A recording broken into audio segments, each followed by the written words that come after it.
আসসালামু আলাইকুম। আমি রানা আছি আপনাদের সাথে। আজ আমি আপনাদেরকে নিয়ে আসছি বঙ্গবন্ধু সামরিক জাদুঘর, যা আমার দেখা সবচেয়ে বেস্ট জায়গা। আর এখানে আমার এতটা ভালো লেগেছে যেটা আমি আপনাদের বলে বোঝাতে পারবো না। এখানে আসার আগে আমার মনটা কিছু একটা কারণে খারাপ ছিল, কিন্তু এখানে এসে আমার মনটা পুরোপুরি ভালো হয়ে গেছে। কারণ আমি এখানে এসে যা যা দেখতে পেরেছি, যেটা আমার পক্ষে এবং একটা সাধারণ মানুষের পক্ষে দেখা অসম্ভব, যেটা আমরা সচরাচর দেখতে পাবো না। আমরা কখনোই সহজেই সাবমেরিন দেখতে পারবো না, বিভিন্ন অস্ত্র। আমি আপনাদেরকে সাজেস্ট করব আপনারা আপনাদের ফ্যামিলিদেরকে নিয়ে এখানে এসে ঘুরে যেতে পারেন, এবং বাচ্চারাও এগুলো দেখে অনেক কিছু শিখতে পারবে এবং জানতে পারবে। আমাদের এই যে পলাশির যুদ্ধ কি কি ব্যবহৃত হয়েছে, যে অস্ত্রগুলো, এবং এখানের যে এনভায়রনমেন্ট, যে পরিবেশ, এখানে ঘোরার মতোই জায়গা এবং দেখার মতোই অনেক কিছু শিক্ষণীয় আছে, দেখার মতো অনেক কিছুই আছে। আপনারা আপনাদের ফ্যামিলিকে নিয়ে এসে ঘুরে যেতে পারেন। আর এখানের যে পরিবেশটা আমি দেখলাম, সত্যিই মনোমুগ্ধকর এবং অসাধারণ। একবারও মনে হচ্ছিল না যে এটা আমরা বাংলাদেশে আছি, কারণ এতটা সুন্দর পরিবেশ, এক বাহিরের কান্ট্রির মতো, কত সুন্দর একটা পরিবেশ। তা এটা হচ্ছে 5টা ফ্লোরে বিভক্ত, আর 5টা ফ্লোরের মধ্যে বিভিন্ন বাহিনীর জন্য বিভিন্ন বাহিনীর সরঞ্জামগুলা, তাদের অস্ত্র বা তাদের যা যা আছে উপকরণগুলো এক একটা ফ্লোরে এরকমভাবে সাজানো আছে। এই স্মৃতিচারণগুলো আমরা একটা একটা করে দেখে নেই।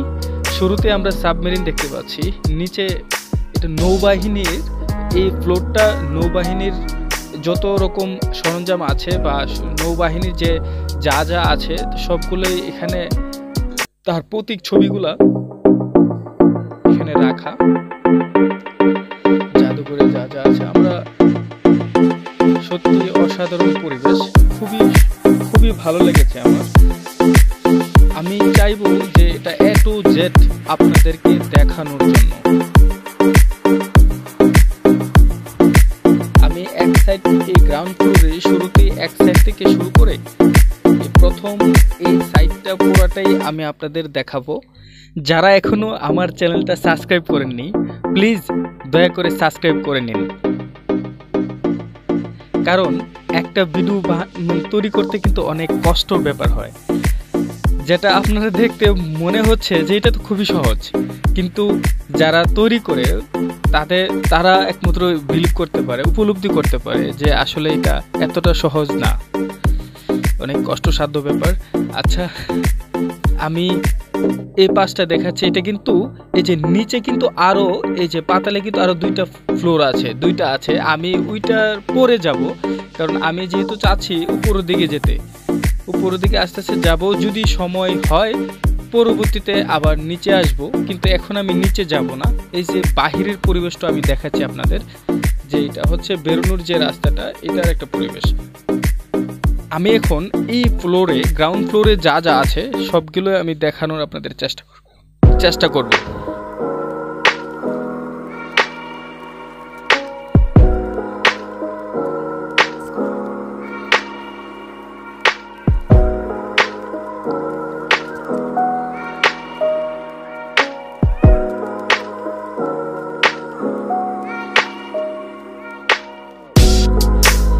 পলাশী যুদ্ধে ব্যবহারকৃত এই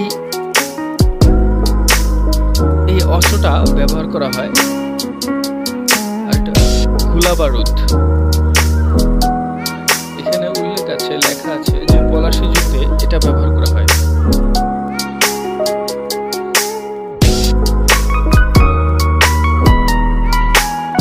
এবং এখানে বিভিন্ন অস্ত্র, যেটা আগে প্রাচীন আমলে বা আগে যে মুঘল আমলে, বিভিন্ন আমলে এগুলো যে ব্যবহৃত যে অস্ত্রগুলো ছিল, ধারালো অস্ত্রগুলো, তলোয়ার বা অন্যান্য, এখানে বন্দুকও আছে, বিভিন্ন ধরনের বন্দুক। আমি নামও বলতে পারবো না আপনাদের, তবে দেখেন, একমাত্র এই জাদুঘরেই সম্ভব যে আমরা এইগুলো দেখতে পাচ্ছি এভাবে সরাসরি। আমরা কিন্তু এভাবে এগুলো দেখতে পারবো কিনা, আদৌ পারবো কিনা জানি না, কারণ এগুলা অনেক আগের অস্ত্রগুলো, যেগুলো আমরা এখন আর দেখি না।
এখানে আমরা দেখতে পাবো বর্তমান ডিজিটাল বাংলাদেশ গড়ার লক্ষ্যে আমাদের বঙ্গবন্ধু শেখ মুজিবুর রহমানের কন্যা শেখ হাসিনা ওনার উদ্যোগে যে পদক্ষেপগুলো নেওয়া হয়েছে তাদের একটা প্রতীক ছবি এখানে রাখা হয়েছে। আমি এখানে অনেকগুলো, তো এখানে যে সময়গুলো পাওয়া যায় এই সময়ের মধ্যে সবগুলো দেখানো অসম্ভব, তাই আমি যতটুকু সম্ভব আপনাদের দেখানোর চেষ্টা করব। এখানে প্রথমে আছে বঙ্গবন্ধু স্যাটেলাইট, যেটা আপনারা সবাই জানেন, এবং ওনার এই পুরস্কার প্রাপ্ত যেগুলো পেয়েছে উনি সেগুলাই আমার মনে হচ্ছে যে এখানে সংগ্রহ করে রাখা। আর এটা কথা না বললেই নয়, আমাদের মেট্রো রেল, যেটা কয়েকদিন আগেই উদ্বোধন করা হয়েছে আমাদের। হ্যাঁ, এখানে বিভিন্ন, সবগুলো তো বলা সম্ভব না, তবে এখানে ডিজিটাল বাংলাদেশ গড়ার লক্ষ্যে যা যা উপকরণগুলো উনি ছিল সেগুলাই। এখন আমি দ্বিতীয় ফ্লোরে চলে আসছি, আর দ্বিতীয় ফ্লোরে হচ্ছে সব অস্ত্র, আগে ব্যবহারকৃত সেনাবাহিনী এবং বিভিন্ন বাহিনীর যে অস্ত্রগুলো ওনারা ব্যবহার করত সেই অস্ত্রগুলো এখানে সংরক্ষণ করে রাখা। এবং সত্যি এমন এমন অস্ত্র এখানে আছে যা আমি জীবনের প্রথম দেখতে পেরেছি, যে এখানে এই অস্ত্রগুলা কত টাইপের অস্ত্রগুলা, আমি সবগুলোর নাম বলা অসম্ভব, সবগুলোর নামও বলতে পারবো না, তবে আমার দেখে খুবই ভালো লেগেছে।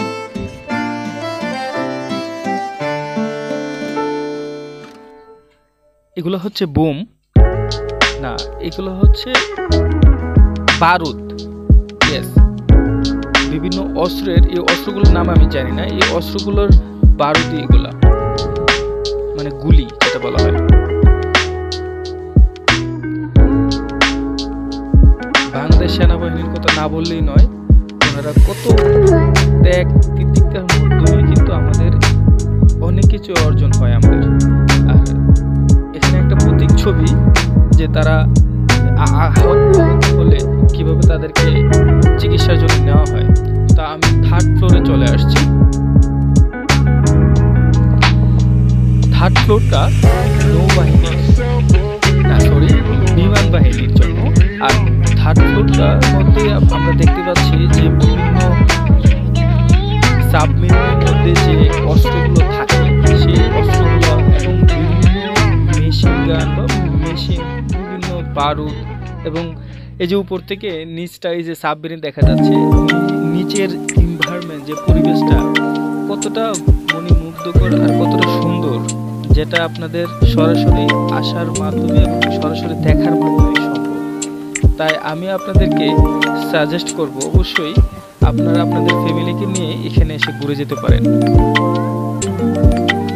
আমি সায়েন্স ফিকশন মুভিগুলোর মধ্যে শুধুমাত্র এরকম মেশিনগুলো দেখেছি, আসলে এই মেশিনগুলোর নাম আমি জানি না, কিন্তু আমি বিভিন্ন এরকম মুভিগুলোর মধ্যে আমি দেখেছি, কিন্তু আমার এই সৌভাগ্য যে আমি এখানে এসে সরাসরি এগুলো দেখতে পাচ্ছি, আসলে অসাধারণ। আমার কাছে তো খুবই ভালো লাগছে।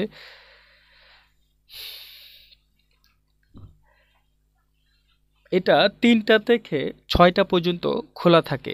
বেশি সময় তো পাওয়া যায় না, এই সময়ের মধ্যে যে যেভাবে পারে যত তাড়াহুড়ো করে পারে এটা দেখার চেষ্টা করে, কারণ দেখার মতো অনেক জায়গা, বিশাল জায়গা, অনেক বড় স্পেস, যার কারণে দেখা 2 ঘন্টায় দেখা বা 3 ঘন্টায় দেখা অসম্ভব।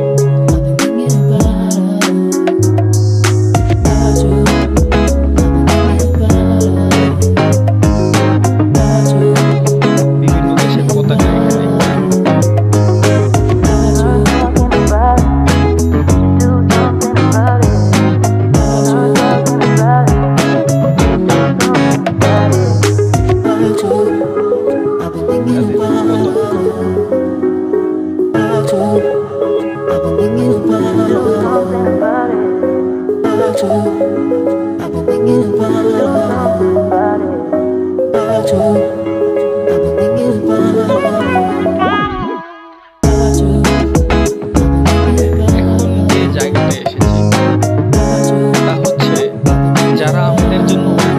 কিছু করে তাদের জীবনযাপন দেখেন, বাংলাদেশে যে বাহিনীগুলো তাদের সাধারণ জীবনযাপন, একটা রেডিও, একটা লাইট, তারপর একটা সাবান, একটা এরকম একটা খুবই সাধারণ জীবনযাপন এখানে প্রতীক ছবিগুলো সাজানো হয়েছে।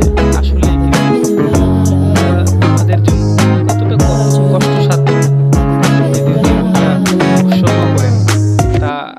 আসলে একমাত্র ফিল করলে বোঝা যায়। এটা আর্ট করা খুবই সুন্দর এবং খুবই ভালো আর্ট করেছে। আমি জানি না কে আর্ট করেছে, কিন্তু এখানে নাম নেই, খুবই ভালো আর্টিস্ট করেছে। এখন আমরা আছি 3rd ফ্লোরের বাহিরের সাইড, বাহির দিয়ে এদিকে বেরোনো যায়, এদিকে বের হয়ে ইচ্ছে করলে আমরা গ্রাউন্ড ফ্লোরে এদিকে উপর দিক থেকে নিচে গ্রাউন্ড ফ্লোরে যাওয়া যাবে। দুঃখের বিষয় হচ্ছে যে আমি একা গিয়েছি, যার কারণে আমি একটা ছবি তুলতে পারলাম না। এখানে অনেকেই বিভিন্ন অ্যাঙ্গেলে ছবি তুলছে, দেখে সত্যি হিংসা হচ্ছে যে আমার সাথে যদি কেউ থাকতো তাহলে আমিও কয়েকটা ছবি তুলে যেতাম।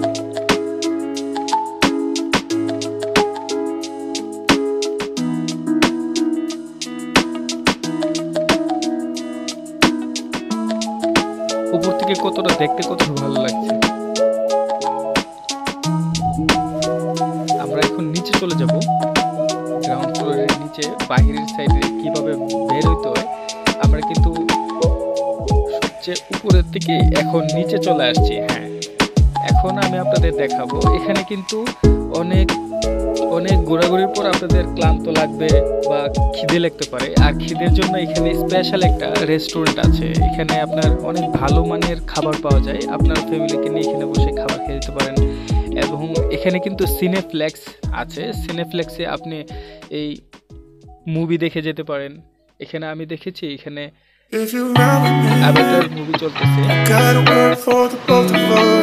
এখানে কিন্তু সবচেয়ে স্পেশাল জায়গা হচ্ছে আর্ট গ্যালারি। 3D আর্ট গ্যালারিতে আমি আজকে যেতে পারবো না, কারণ অলরেডি 6টা বেজে গেছে, আমার বেরোনোর সময় হয়ে গেছে। আর তা না হলে আমি আপনাদের দেখাতে পারতাম 3D আর্ট গ্যালারিটা কেমন। তার নেক্সট ভিডিওতে ইনশাআল্লাহ আমি আপনাদের দেখাবো 3D আর্ট গ্যালারি। তা নেক্সট ভিডিওর জন্য আপনারা অপেক্ষা করুন, সাথে থাকুন আমার। ধন্যবাদ সবাইকে, আর প্লিজ সাবস্ক্রাইব করে দিন আমার চ্যানেলটা।